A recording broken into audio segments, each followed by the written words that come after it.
Last day namin dito sa Bohol at magda-dive kami.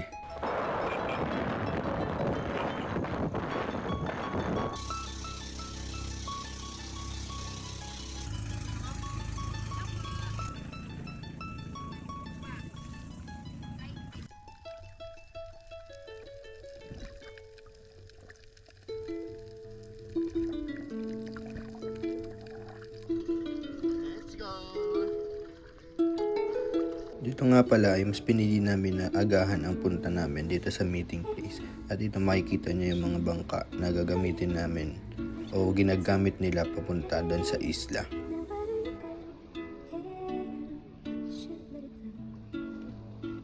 After napayagan kami ng Coast Guard na makabiyahe na, ay umalis na rin agad kami.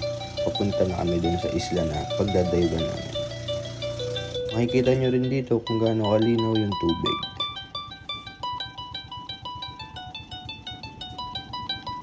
Mahigit 1 oras nga pala yung biniyahe namin. Sir Alan.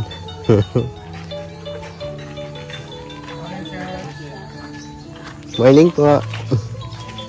At ito, papakita ko sa inyo yung mga pinarerentahan dito na gear para magamit nyo pag nagda-dive kayo. Ito ay 150 pesos lang. Tapos bago kami mag-dive ay umorder na rin kami sa kanila ng food namin. At ito, kitang-kita nyo naman kung gaano kasaya ang aking misis dahil magda-dive na ulit siya. Ganda rin kasi yung huling dive niya. At ito nga pala si Sir Chris, yung aming tour guide. At kung kailangan nyo nga pala ng details niya, ito. At dahil maaga nga tayo nakaalis, pumunta na agad tayo dito. Dito ay magre-register lang tayo ng ating mga pangalan para mabigyan nila tayo ng tour guide na magsasama sa atin papunta dun sa diving area.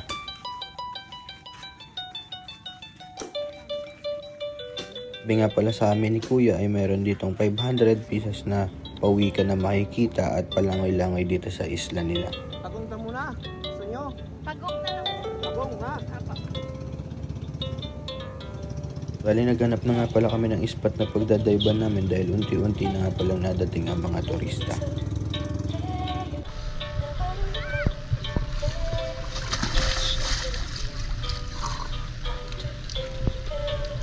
Sarap. Sarap magdayba.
Dito na natatapos ang video. Salamat!